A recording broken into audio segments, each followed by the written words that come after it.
Honestly, I see a lot of upsets this weekend. That's no hyperbole. We doing everything they talk about. You know I'm everything a boss about. Not putting work and gotta toss them out. I'm really biting, they just barking out. I'm really riding, they just parking now. His street, what to talk about. See the big H when I'm walking out. Yeah. Hey, locker room, let's talk about it. Another week of college football. Let's dive right into it. Let's not waste no time. You know how this goes. Drop a comment. Let me know what you guys think. Share with a friend. We gotta get this thing rolling. So, I see a lot of upsets this week in college football. See a lot of upsets when you just look at this slate right here. There's a lot of good games. LSU, Texas A&M, great game. All right, we'll talk about that. Boise State, UNLV. Can Nebraska bounce back? Notre Dame, trap game. All right, what does IU look like? There's a lot of potential games we have on the screen here for potential upsets. We're going to talk about 5 of them. I'm going to give you my thoughts. I'm going to give you my spread for picks.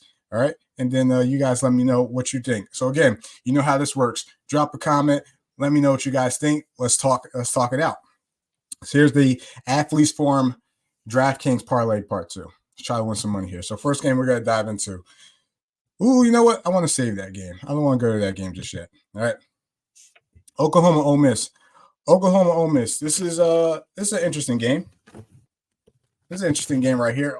Oklahoma just fired their offensive coordinator after a couple of weeks of horrendous football. Just got blown out by South Carolina. Jackson Arnold's coming in at quarterback. Is he going to provide a spark? Ole Miss coming off a big loss versus LSU a couple of weeks ago. They need to get back in the mix of a big-time play. They got 2 losses right now in the SEC, which is wide open, but you got about 6 teams that are 6-1, so it's an uphill battle for them. Home game for Ole Miss. Like, what does it look like going forward? All right. Jackson Dart, if you're that dude, you got to find a way you essentially have to win out. All right. 3 losses maybe gets an SEC team in, but 2 or 4 definitely doesn't. All right. 2, you still have a chance because of the strength of schedule that you guys are playing. But this is a trap game. This is a trap game for this reason. Ole Miss, obviously, again, coming off that loss versus LSU a couple weeks ago. Oklahoma, they desperately need a win. They desperately need a win. They fired their OC. They replaced the quarterback. This seems like a spark game. Brett Venables, defensive coordinator, I'm sure he's going to put his best work into this game. They've been battling a lot of injuries on the outside, but I think a veteran quarterback like Jackson Arnold can come in and, make up for that. The spread is -20. If I'm being honest, I think that's too much. I think Oklahoma's going to come in and throw up some points. All right. I don't know if they win. But in my pick for this game, I'm going to go Oklahoma. Give me +20, and I'm going to go over 49. I think that's way too low, unless a couple people know some things that I don't. So that's my pick for this game. What's the next one we got? Washington, Indiana. Trap game for Indiana. Listen, coming off a great win versus Nebraska, blew out Nebraska, set a tone, set a message to the Big Ten. Now you're home versus Washington. Only thing is your quarterback shirt, Curtis Rourke, not playing. Got a little thumb injury. He's out this week. Washington, we don't really know much about them. Loss versus Rutgers, big win versus Michigan, loss versus Iowa. Who is this Washington team? They got to travel cross country again. Will Rogers, a veteran quarterback, played at Mississippi State, so he's used to these types of environments. Indiana's definitely the better team. I will give you that. Indiana's definitely the better team. I don't even think it's, arguable. But with the injury to the quarterback, how does this team look now, especially coming off a big win? Is this a letdown spot? Could be a trap game. I'm not falling for it. I'm going to take Indiana minus the 6.5. I think they cover in this matchup. What's the next game we got? Talk to me. Notre Dame Navy.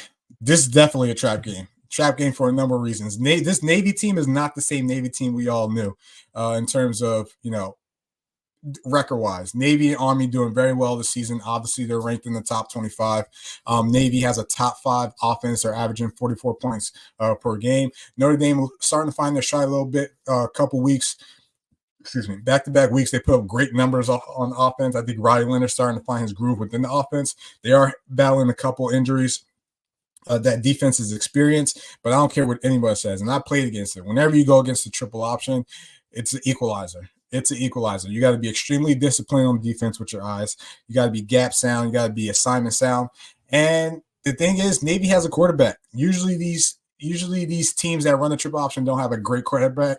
Sometimes they have an athlete at quarterback to run the rock a little bit to provide more of a spark in the option game. But they have a quarterback that could tote the thing. And obviously, they're averaging 44 points per game. They're a top 5 scoring offense. Screw the spread. I'm going Navy on the money line. I think this is a letdown for Notre Dame. They're on the road, loss versus Northern Illinois. This is a different type of animal when you're playing against it.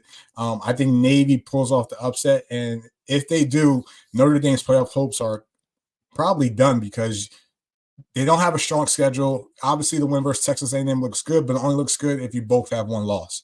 All right, because they're not going to put Texas A&M over you into the playoffs if you beat them on the head-to-head. This is a trap game. Notre Dame was not expecting Navy to look this good. Navy's real. Navy's real. And with that being said, I'm going Navy on the money line in this game, right? Navy on the money line. Trust me. Trust me. All right. Who's the next one we got? Man, Mizzou, Alabama. This game is that, you know, that one girl you see in class or you see at the dance and she's wearing too much makeup? That's what this game is. These teams are not who we thought they were. These teams are kind of a facade, so to say. Missouri, how do you bounce back versus that huge loss versus A&M earlier in the season? In a letdown game, you have another opportunity to bounce back versus Alabama. This game could essentially save your season. And again, 6-1, but could push you in further conversations when it comes to playoffs and SEC race. All right. Bama battling injuries. Milroe doesn't look good. Loss versus Tennessee, loss versus Vanderbilt. Again, maybe that win versus Georgia was a blessing and a curse. Blessing because you saw who you compete with, but curse because you haven't been the same since. You almost lost versus South Carolina. Their defense is not the greatest. And if Missouri could find a way to pass the ball on their defense, and Luther Burden could get involved, the wide receiver from Missouri, who's going to be a first-round pick in the NFL draft, I think Missouri could pull this off. What's my pick in this game? Spread's 13. I'm going to go Mizzou plus 13. I don't know why. I don't trust Missouri, but I also don't trust Alabama. And when you don't trust both teams, funny things happen. So, therefore, I'm going to take Missouri plus 13. I don't know. Bama still may pull it off, but they've been playing a lot of close games lately. I don't think even at home, I don't think this game is going to be like an A&M like it was a couple weeks ago. I think Missouri finds a way to keep it close. But this is the girl who wears too much makeup type of game. All right. Lastly, last game we want to get to, the game of the week. Sorry for the misprint down there, but you get what I'm saying. So LSU versus Texas A&M. Hey, Gus Nussmeier, quarterback for LSU, low-key one of the top dogs. Low-key one of the top quarterbacks in college football. He has a great receiver in Kyron Lacey. LSU, every time I doubt LSU, they always find a way to win. Doubted them versus South Carolina, found a way to win. Doubted them versus Ole Miss, found a way to win. The only time they proved me right was when I picked USC versus them week 1. But ever since then, they've been kicking my ass. So we'll see how that goes. Defense was playing well despite the injury of Harold Perkins. This is a team that's played in close games, played in tight games, played in those type of environments. They're used to it. It's got to be loud at A&M. A&M has 130-plus, biggest stadium in college football. I like A&M's defense. I like what Mike Elko has done with that team down there. He's made them a gritty team, a team that's just all about ball. If we're talking quarterback play, I trust Nussmeier for LSU more than I trust Wegman for A&M. And, the spread is minus 2.5. Let's see. Who's my pick for this one? Fuck it. A&M on the money line. Actually, no. I'm going to take the over 53.5, but I am going to take A&M on the money line. I think A&M's real. I think this is the game they submit their legacy, and then they start looking forward towards Texas because that's going to be the game at the end of the season that really might shake up things. I'm doubting LSU again. So we'll see how this pans out. LSU's going to have to find a way to stop A&M's run game, which is extremely good. They have a couple of backs that know how to run the rock. Their O-line is physical, and they're going to have to be in this game. LSU's used to those types of environments, so I don't think the loudness is going to affect them that much. But I think A&M pulls this off, and I'm taking the over 53.5. So this game, A&M money line plus over 53.5 in this game. Mizzou plus 13. I got Navy on the money line. I got Indiana minus 6, and then I got Oklahoma Ole Miss plus 20 and over 49. So that's the parlay. We'll see if it pays out. Let me know what you guys think. Drop a comment who you think might win. Maybe if I should switch my bet, we'll see. But appreciate you guys tuning in. Athletes Forum Podcast.